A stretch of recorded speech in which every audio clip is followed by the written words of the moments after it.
Indonesia mungkin sedang memasuki fase yang cukup penting dalam pembangunan ekonomi. Negara meluncurkan berbagai program besar secara bersamaan. Dalam teori pembangunan, langkah ini sering disebut dengan big push.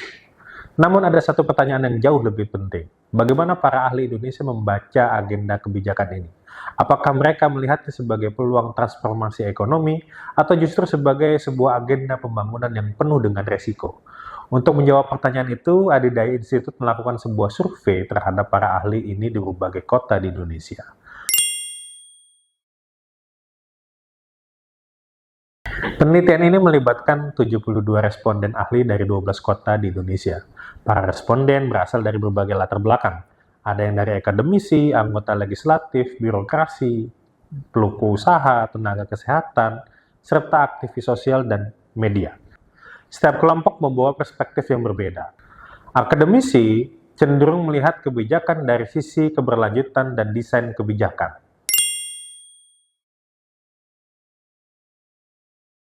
Birokrasi daerah lebih fokus pada kesiapan implementasi dan koordinasi antar lembaga. Pelaku usaha melihat dampak ekonomi dan multiplier efeknya. Sementara tenaga kesehatan dan aktivis sosial itu lebih menyoroti tentang dampak program terhadap kelompok rentan. Perbedaan perspektif ini justru membuat hasil penelitian ini menjadi lebih kaya, karena kita tidak hanya melihat satu sudut pandang, tetapi berbagai cara untuk membaca kebijakan pembangunan. Dalam penelitian ini, responden diminta menilai 8 program quick wins dengan menggunakan metode Analytical Network Process atau ANP. Metode ini sering digunakan dalam analisis kebijakan untuk memahami prioritas relatif dalam sistem yang kompleks. Yang dinilai bukan hanya popularitas program, tetapi juga berbagai faktor. Misalnya, relevansi kebijakan, efisiensi anggaran, kerumitan implementasi, serta dampak jangka panjangnya. Menariknya, hasil penelitian menunjukkan bahwa para ahli sangat memperhatikan dua hal pertama. Pertama itu adalah tentang efisiensi fiskal. Yang kedua, kerumitan teknis implementasi di lapangan. Program yang dianggap mahal dan sulit dijalankan cenderung mendapatkan bobot yang lebih rendah. Ini menunjukkan bahwa para ahli tidak hanya melihat tujuan dari program tersebut. Mereka justru mempertimbangkan kapasitas negara untuk menjalankannya. Salah satu temuan yang paling menarik dari penelitian ini adalah bahwa hampir tidak ada penolakan ideologis terhadap 8 program yang dianalisis.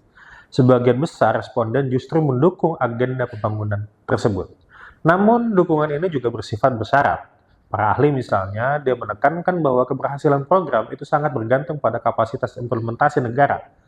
Kata-kata yang paling sering muncul dalam wawancara mendalam, antara lain misalnya tentang anggaran besar, logistik distribusi, targeting penerima manfaat, koperasi, kualitas gizi, serta sistem pengawasan. Artinya, para ahli tidak lagi tertuju pada slogan program. Mereka lebih fokus pada mekanisme belanja negara dan eksekusi kebijakan.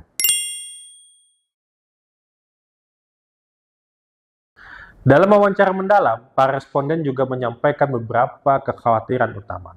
Pertama adalah tata kelola program. Program besar seringkali melibatkan banyak kementerian dan lembaga. Tanpa koordinasi yang kuat, program mudah mengalami tumpang tindih.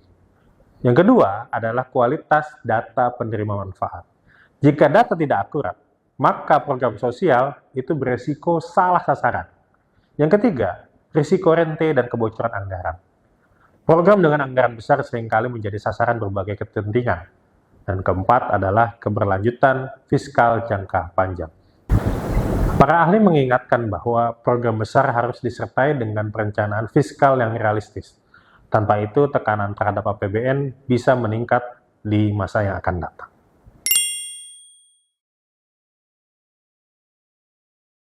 Namun, temuan paling menarik dari penelitian ini bukan hanya soal dukungan atau kritik terhadap program.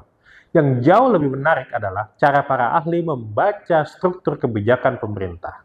Sebagian besar responden misalnya melihat bahwa program-program tersebut sebenarnya membentuk sebagai sebuah sistem yang besar. Dalam sistem ini, setiap program memiliki fungsi yang berbeda-beda. Ada program yang berfungsi sebagai engine ekonomi, ada program yang berfungsi sebagai stabilizer sosial, dan ada juga program yang berfungsi sebagai anchor politik yang memperkuat legitimasi negara. Pendekatan seperti ini menunjukkan bahwa agenda pembangunan Indonesia sebenarnya memiliki arsitektur kebijakan yang cukup kompleks. Jika kita membaca keseluruhan hasil penelitian ini, satu hal menjadi cukup jelas. Para ahli di Indonesia tidak menolak agenda pembangunan yang sedang dijalankan oleh negara.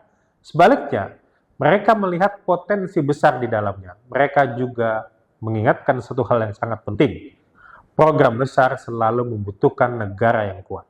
Bukan hanya kuat dalam merancang kebijakan, tetapi juga kuat dalam menjalankan, mengawasi, dan mempertanggungjawabkan kebijakan tersebut. Karena dalam kebijakan publik, masalah terbesar seringkali bukan pada masalah idenya.